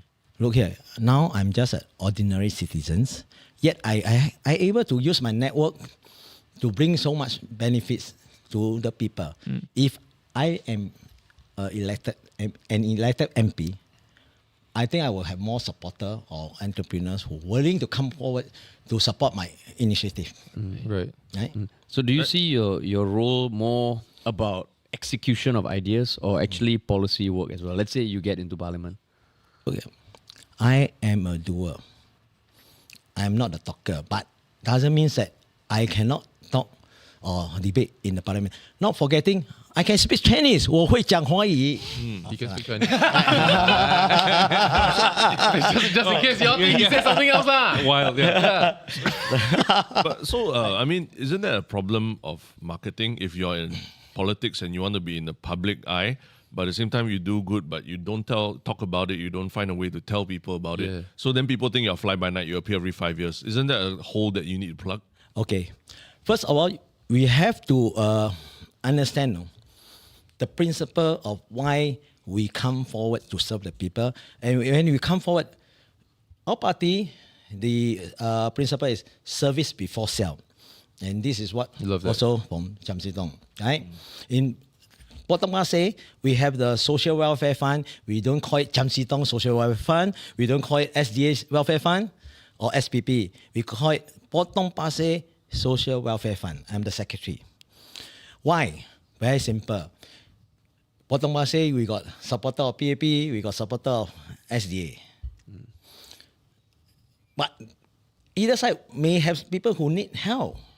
But because of the political affiliation, they may not want to come for you for help, right? So charity should not get mixed with politics. Charity, the purpose of charity is to reach out everyone in needs and not make them in debt to your party. One day you help them, they trust you. If they want to come over, by all means. If they want to stay with the party they believe in, but by all nothing means. to come over because they don't know. They don't know it's you. They don't know it's SDA. They want to support you, also don't know what to support. Okay, no, it doesn't matter. It doesn't matter because the thing is that if you want to get yourself being known or known by the people, then you go politics. Example, about 2 weeks ago, we went to Ubin. We bring because Pulau Ubin, there are a lot of aging populations, and definitely when you talk about older people, then there's a chronic disease. So what I did was we organized our own medical team went over to conduct a free medical checkup. Right? So the following week is under the SDA capacity and go for what about? Well, it's two different things. And we wear our party logo, so people will still reckon. We want to make our brand be known in politics. Then do something on politics side. Right. And politics, we are talking about what we are supposed to be the voice of the people. If they elected us to be in the parliament, our duty is check and balance to ensure those in the power to be accountable, to be transparent, and to be responsible of the decision making because affect our life. And also we have to be the voice amplifying to make the PAP or whoever ruling party heard that, and then to be more, as I say, adopt a more innovative, responsive way of solving problems. Right. And also, as an alternative party, we are Singaporeans. We don't want to oppose for the sake of opposing. We should be the bridge between the governments and our residents. If the policy is good, we should support. If the policy is not good for our people, we should we conduct a meaningful dialogues, right? So that to let both sides know their needs and what should be adjust. And this is what we call inclusive. Not the PAP way of inclusive is only their people. And that is not healthy for the country. So to Yunka, your political journey is relatively short compared to someone like Desmond Lim. So in this short period of time, what understatement of the year is relatively short. Okay, extremely short compared to Desmond. But like in this short period of time, did you have any thoughts about politics that has been completely reshaped by being, walking with someone like Desmond, seeing him do all the work he does? Has that changed your perception of politics in any way? Not really, because I also see other people walk around, right? Yeah. I mean, I see a lot of PAP and WP people also walk around in my area, right? When I go to a market, so it's not something unexpected, right?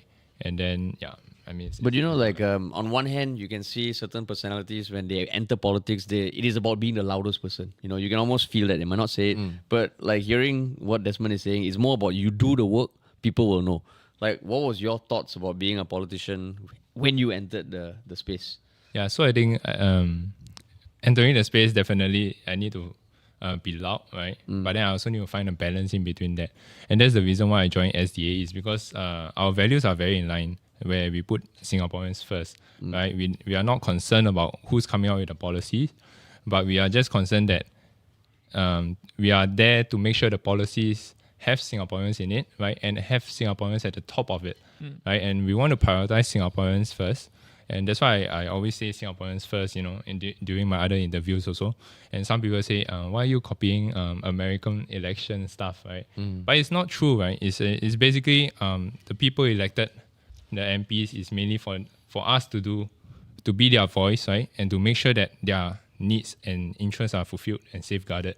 So I think in this case, SDA is very in line with mine. And then also, with my relatively short experience, it is SDA has been in Pasir Ris for 20 years, right? Yeah. And although I see a lot of meme videos of Mr. Desmond Lim, right? But then at the end of the day, just like my party, if you see through it, you'll see that he's very serious, he's very committed, he's very passionate about what he do, right? And so also for his party members, right? Mr. Harminder Paul Singh, right? Although he got one of his legs amputated, he still has the heart to serve, right? And who are we to deny a disabled person to serve in parliament if he still have a sound mind, he still have good reasoning, and he still has the passion to make sure Singaporeans are put in the front of the policy. So I think me joining SDA will definitely bridge the gap, right? I believe that Mr. Desmond Lim very strongly believes in action before talk. But sometimes I think it's a bit too extreme lah. So, so I come out and no, the action not extreme is the lack of talk. The lack of talk lah. So what are you bringing to SDA that will help them? In that height. Bring them to greater heights. You make everybody look short lah. I tell you that was your first contribution when you all stand at the balcony. But what skills do you think you bring to the party or what?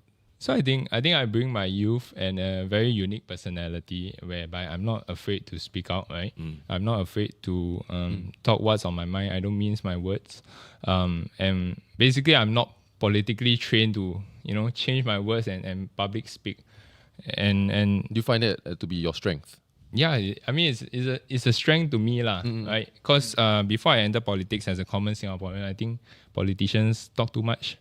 And their vocabulary is so fabulous, but then they are not doing anything lah. That's what I feel lah. So coming in and being a very, very direct politician is something fresh for the scene, right? And it might attract the interest of some people who, I don't want to hear 1 hour, 2 hour debates. I just want you to, get to the point and just make sure the policies are going out and actions are being taken.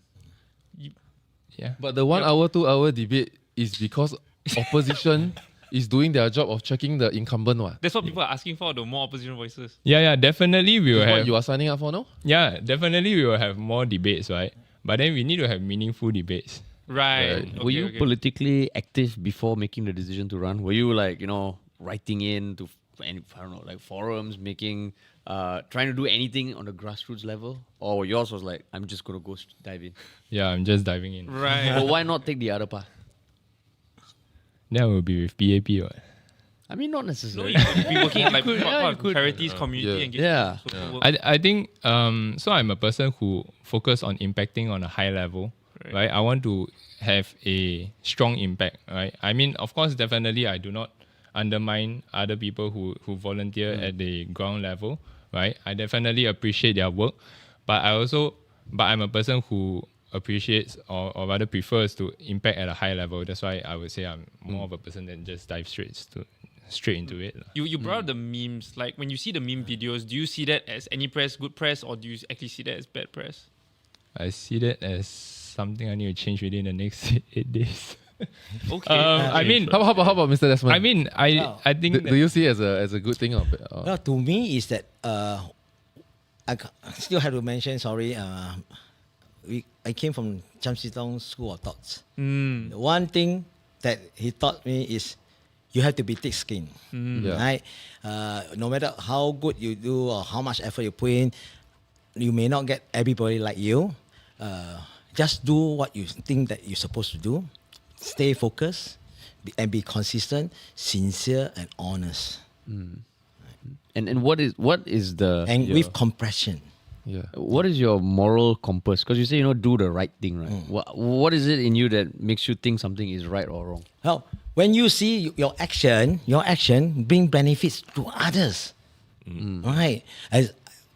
And I think that is good enough. It's a very good motivation and encouragement. Though I cannot change the policy, I'm not in the parliament, but yet I can do something that almost an MP can do.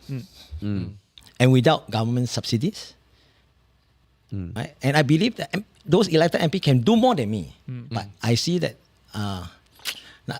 we have to go through the PA or the grassroots. Right. So I think it's about time to make changes. We have a question in the comment section for Yun Kai. So it's from Kay. Does Yun Kai plan to be with SDA in the long run, or is it just for GE2025? I think right now I'm focused on running this campaign for Pasir Ris Changi GRC under SDA. Correct answer. Right. Okay. See? You say you're not politically speaking. No, I'm not speaking. No, but I think right now what I want to tell the voters is that I'm very focused on ensuring that as much as I can ensure that SDA gets into parliament, right? With as much effort as I can put in. And after that, we can talk about it. Yeah, that's all I can say. This is a burning question. I've been asked by many people to ask it. How did the shirt color come to be? Okay. you if you you can remember, or you have heard that M Park used to be reported directly to late LKY. Right. And why? It's greenery, right? And we as a true blue Singaporeans used to have our green land. And because our population is not so large, I think that kind of living environments and also the founder that more or less he at least ensure that Singaporean will not, the last job for Singaporean is always there. Right. Okay. We have. Sorry, so what's the answer? So that's why we use green, is that we want to remind ourselves this green. We used to be have a green land. And we are the forest city. So you are the walking trees. Yes, right. Plus, it's also such a huge talking point because everyone seems to bring it up. So I guess it works. Yeah. Okay. Yeah. But we only take your make use of this platform that announce that tomorrow onwards. Oh. Okay. Exclusive. You will see blue color. Wow. You will see the true blue Singaporean. Wow. Oh my goodness. You all are changing colors tomorrow. Yes. That's wild because people were saying they were hoping that maybe you have like different shirt colors and like this is an exclusive, guys. Blue is gonna start from tomorrow.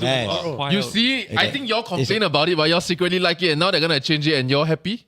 Are y'all happy? You're gonna miss it. It's not about complaint, but it's about time the true blue Singaporean have to step forwards. If we don't step forward, you see, when our people are struggling, we raise our voice. Like they never heard, and yet they slept by what? Increased GST, increased water tax, increased charges, and ERP2 is coming.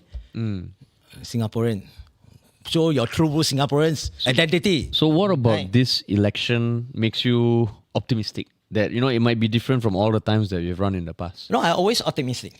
You have to be optimistic because motivation comes from hopes, and this also come from Mr. Chiam. Whenever we have an MPS, the resident came. By looking at this case, no chance one. But we never reject. We say, we help. We really try. 3 times, 4 times, 5 times, we still try. Because only when there's a hope, people will keep motivated and move on. Right. So as someone, I just want to ask. Then, I mean, you've been doing this for quite a while. Is there anything that will make you say, okay, enough already? I don't want to fight this anymore.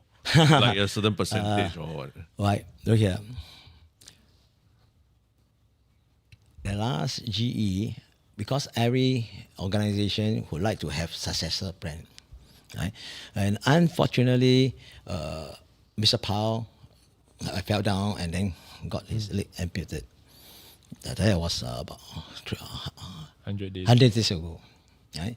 So there is a holdback of succession plan, and party members think that I should come forward, stay at the front line. Oh, you were Right. ready to hand over sectionship. Correct. But that means that I totally step out because not forgetting SDA is the Cham Sitong legacy, and this legacy we have to uphold. It's worth the uphold because there are many values that were actually, if to actually train a new person, take over this value and benefit a lot of people if they practice the value. Right? Example, you're talking about honesty, sincerity, justice. Then we're talking about the compassion. We're talking about consistency, commitments, and I think, and also the visual of your presence in the constituency that actually indirectly you are empower the residents to speak out because why? They know that you're there, always there. Someone was noticing that you guys aren't scheduled for any rallies and haven't seen much posters. Is there a reason why? Is it a budget problem? Or? Sorry, it's a strategy. You can see that our poster, we did not put up candidates first. Candidates, what do you want to tell? So my face. Honestly, No, listen here. Election is about representing the people, and it should have put the people, the voter concern front. So that's why we put our poster. We put out is about concern issue, right? Then today we put out our candidates poster to tell them that these are the four are willing to be your servant and willing to serve you. Give us a chance. Right? We knew this problem and we resonate with you. Yeah.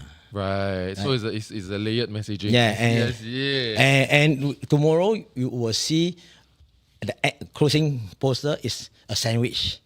Are you going to continue to be sandwich? Right. A picture of a sandwich is coming up tomorrow, alongside the new colours of the party. Yeah. Wow. But don't you think it's a bit risky to kind of delay showing your candidate photos, changing your color of your? Then people think t-shirt? WP. Later, people go and eat your free food. And think, WP solid. Give me free food. First of all, we are not just come in this election. We have been there. Our logo, honestly, 2020. Three-corner fight, the residents or the voters of Pasir Ris Punggol still see us as a credible party. That's why we never lost our deposit. Right? So You trust that they will still recognize you. Yes, people know. Actually, it's the logo. It's not the color. When you go for the balloting, cast a vote, it's not color. Right? It's about your logo. But it must be demoralizing for you. You have such a big heart for the people. I think people see that. On one hand, there's a good part of internet that's making memes because you do a lot of very cute things. But then there's a lot of people in the comment section that says, don't bully him, he's very cute. Right? So Thank you very much. The people have love for you, right? Yeah. So when you do all that, and then year after year, the people vote, right? So you have seen their selection. Yeah, correct. And unfortunately you have not been elected in yet. At some point, it must feel demoralizing, like a one-sided relationship, no? No. You see, you want to gain people trust. It's not by overnight. And especially people who, like me, we are not a good talker and we don't oversell ourselves. Right? We believe that through your sincerity and honesty and your commitment and your action, one day, all are human beings, right? They will feel it. They will feel it. And they think that why not give SDA a chance?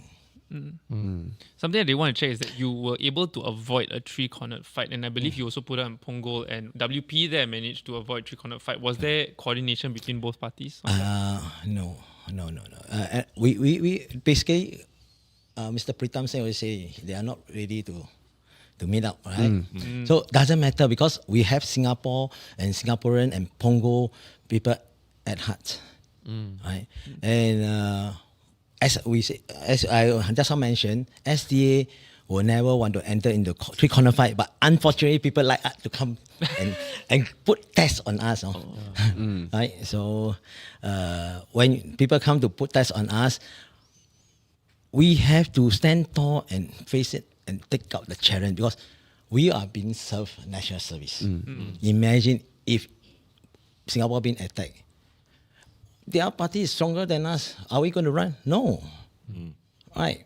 And Singapore never have any plan to attack any country. Our defense are for deterrent. Speaking of challenge, so we had a question from Mr. Lim Tean. As you know, we're basically asking our guest candidates to ask a question to the next one. His question to you guys was, how do you see yourself evolving in the future to contest PAP in Pasir Ris throughout the years? Thanks for his concern. We have our own way to do our job. And actually, at the end of the day, whether we hold the mic or whether we have PAP continue to take on us or we take on them, it's our own determination, it's our own commitments. There's nothing that anybody will say can suspect us because we don't hop around. We don't hop around after every election or we lost the place. We continue to commit ourselves and continue to serve the residents. Right. And you know, we've heard a lot about what you all do, but in terms of your manifesto, like your policy beliefs, what are your main points of focus that you would like voters to know? Okay. In our manifesto, we touch on 4 topics: cost of living, affordable housing, quality healthcare, and job security.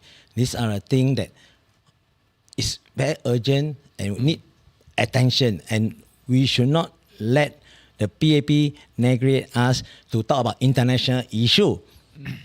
They are paid to solve the problem. Don't tell us the problem first. Solve the problem, cannot, then you come and talk to us. Don't create anxiety.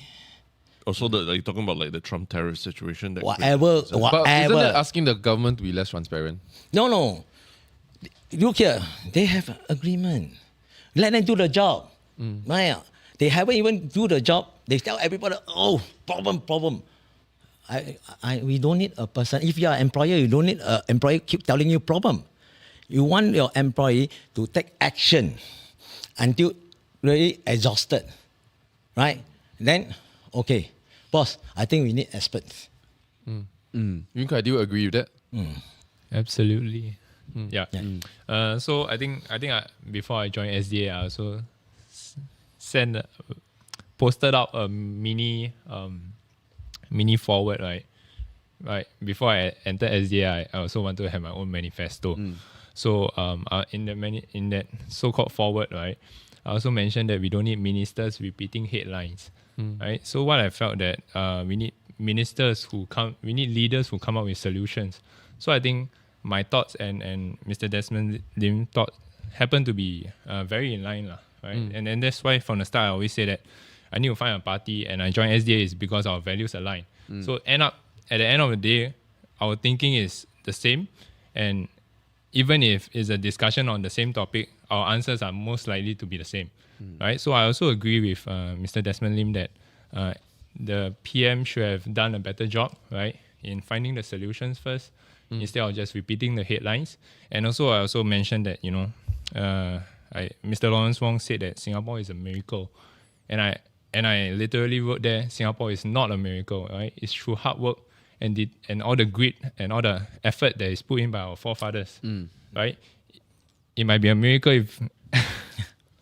it might still be a miracle for them to continue ruling the whole government, and then for Singapore to last 1,000 years. That's a miracle. But then it's not a miracle. Shots fired. For I need to do a bit of rally here. So, go. Yeah, go. So I think I also said that to the mainstream media. It's just that they don't dare to repost it. Right. So I'm saying that it is not a miracle for Singapore to reach 60 years. Right? It's absolutely not a miracle. Right? It's all the hard work and all the planning that is done. But then what I always see is that the level of the quality and the level that PAP is at right now is not good enough. Right? It's not like when Mr. Lee Kuan Yew was leading it. Okay, yeah. So is Mr. Lee Kuan Yew one of your political role models? Yeah. So when I announced MVP and I want to contest in the elections, I did a walk. I did a live walk from Tanjong Pagar to the Memorial Tree, and I gave my blessings, right? So there's a quote, right, that Mr. Lee Kuan Yew himself said, right? If you put him in the grave and you find something wrong, he will get up. And then I literally just said, I respect what he has done, right? I respect his legacy. Like to me, respect is very important, right? It's just that he said that if something wrong is, he will have to get up. So literally, I just say in my live stream or during that time, I would say I get up so that he doesn't have to. Yeah. So I think and this is the personality that that I intend to bring to Parliament, and there's something special and something different. No, which is what exactly? Means I have to step forward so that he doesn't have to get up from his grave. Okay. Yeah. Okay. A better translation for that. Okay. Yeah, I mean, that's what I meant, right? I mean, to me, I didn't disrespect him, right? I respect his legacy. I respect what he built.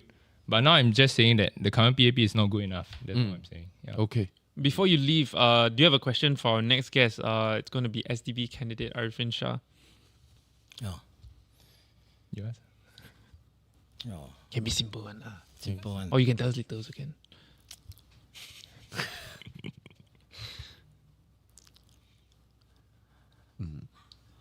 You tell us later? Okay. Oh, okay. He's gonna go.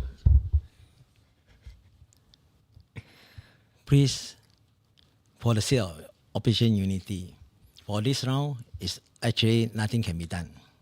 But for future, if they are elected, hopefully they will champion for a true Operation Unity. Not after elected, then it's a different kind of only my party. Yeah. Right. That's it. Out of convenience, Yeah. only after winning. Thank you so much So for will joining. they adopt that kind of position? Yeah. Yeah. Before you leave, I just wanted to read out some comments. Actually, it's mostly for Desmond. Sorry, Yunkai, but No, we it's have fine, four in particular. The first is from Cheesy. If you are seeing this, can you please help me encourage Desmond for giving such a positive vibe to the scene? Ash Charmian said Desmond feels like such a sincere person. He's definitely doing good work and guided by a good mentor. And Hiroto said, Brother Desmond, you have shown your heart to be in the right place. I will offer you my vote if you were my district. And lastly, from Arcturus, Desmond Oppa motivates me. Also for you, Kai, a lot of people are asking how tall are you exactly? Can you share your height? Oh, yeah. I'm 191. People are hoping for you to be the voice that Mr. Desmond so needs to help him be able to communicate the good works that he has done. So we hope complement you do that. each other. Yeah. Because it's a GRC, it's not a SMC. So every team members have their strength and also the kind of quality that the people want. Right? Example, I have been 14 years as an advisor of Potong Pasir Town Council. And during Mr. Chiam time, never one time 20 over years, include my 14 years, never increase SNC fees. And we never run into deficit. How can we do it? Do it yourself. Don't everything sub out. Right or not?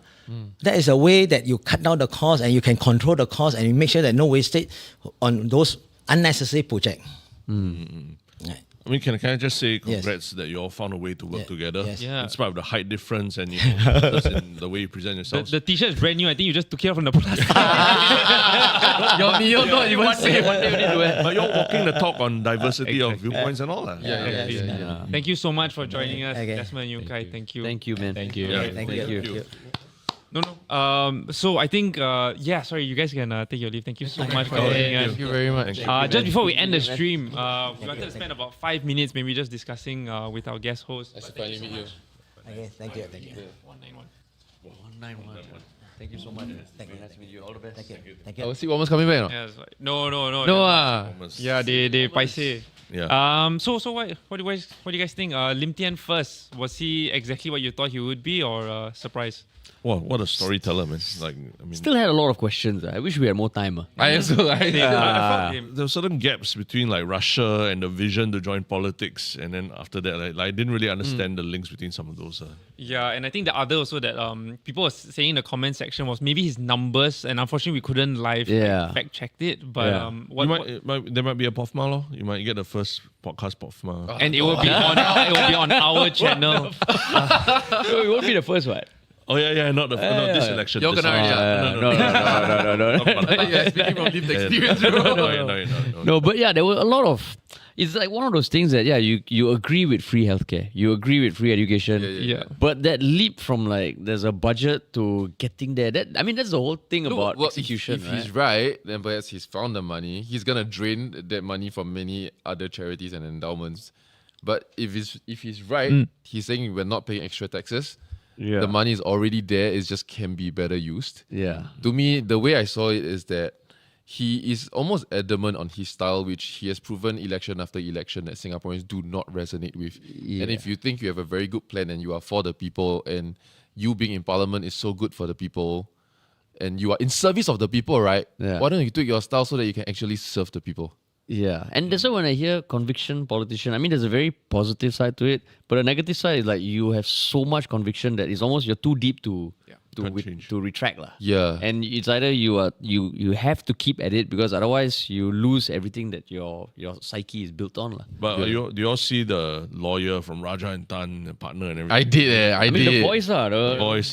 yeah. Commands the room, you know. Yeah, it is beyond that. Actually, Yeah. I think this probably is a form of long form conversation in Lim Tean. This is probably the most normal we've seen a guy.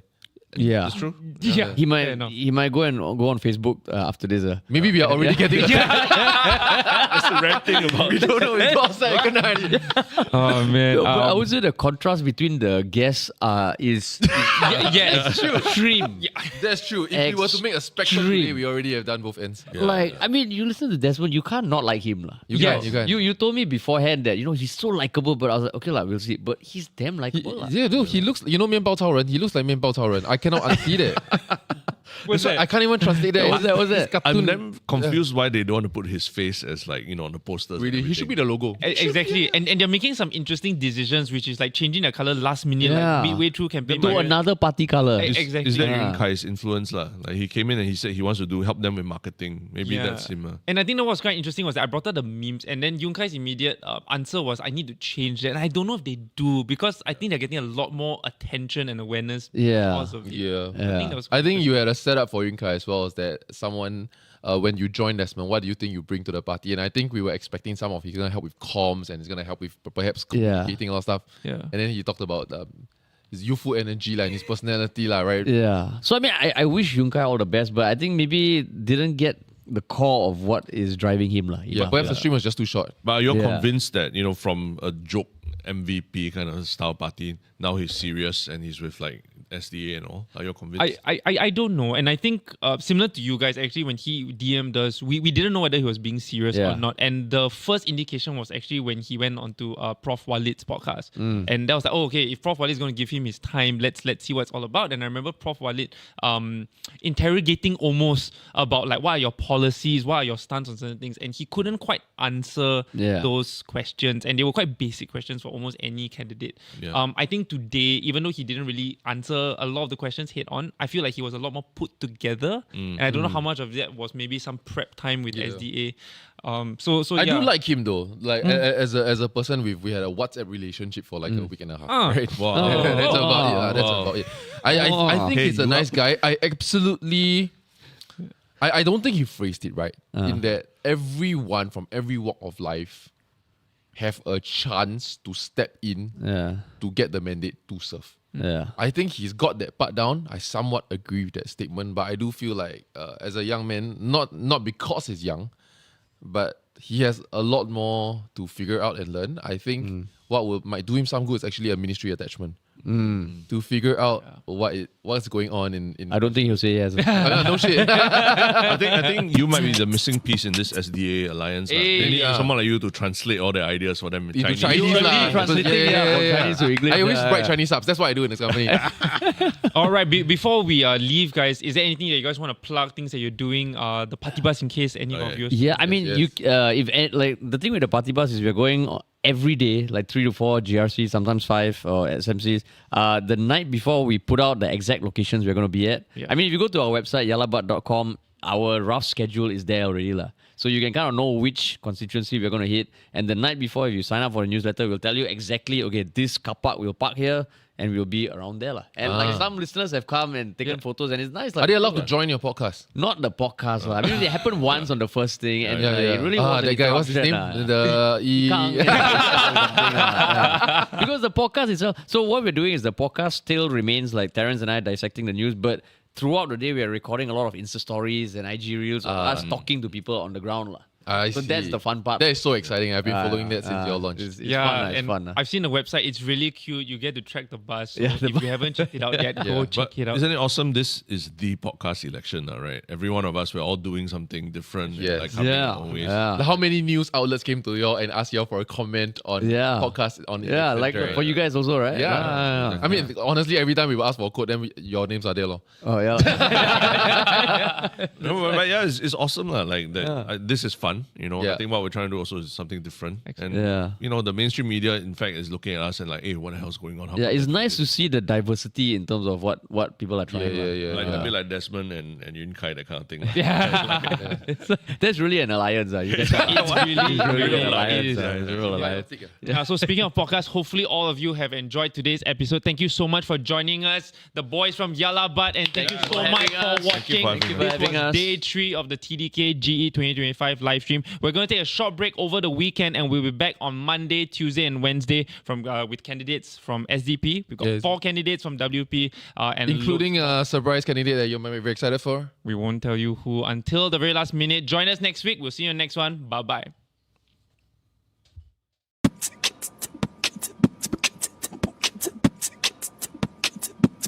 I look left, look right, for a career path. I look left, look right, for a career path. I look left, look right. I look left, look right. I look, left, right, left, right.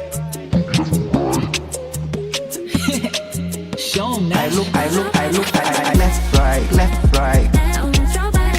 Left, right, left, right. Left, right, left, right. Left, right, left, right. Left, right, left, right. Left, right, left, right. Left, right, left, right. Left, right, left, right.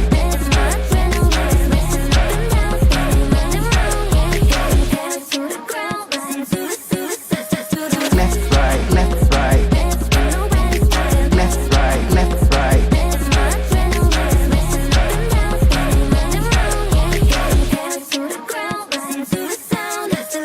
Is this a request considered too high?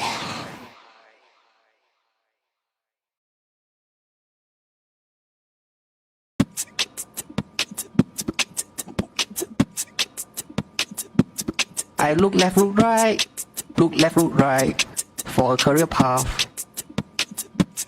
I look left, look right, for a career path. I look left, look right. I look left, look right.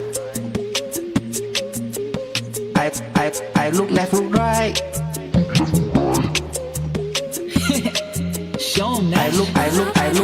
left, right, left, right.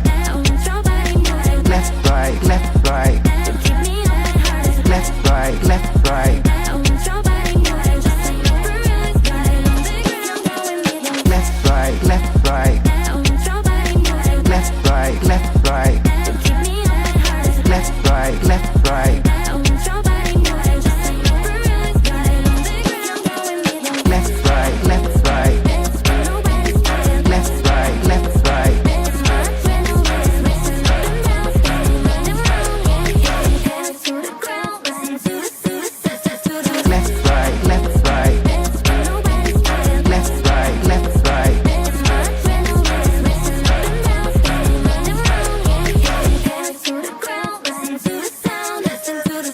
this a request considered too high?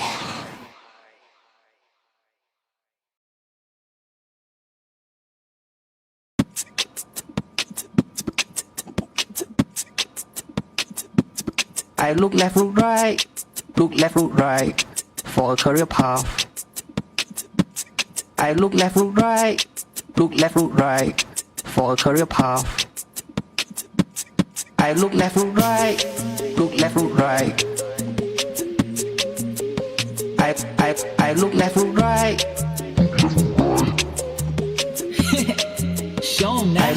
I look, left, right, left, right. Left, right, left, right.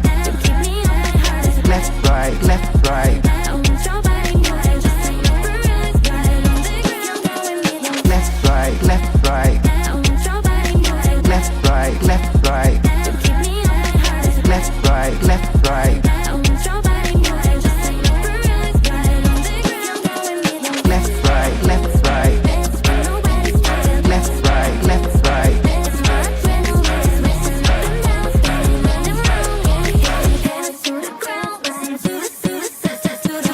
right, left, right. Left, right, left, right.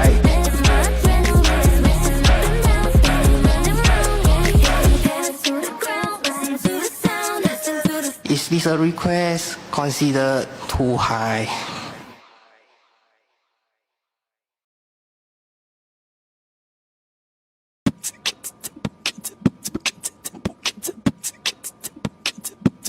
I look left, look right, look left, look right for a career path. I look left, look right, look left, look right for a career path. I look left, look right, look left, look right. I look left, look right.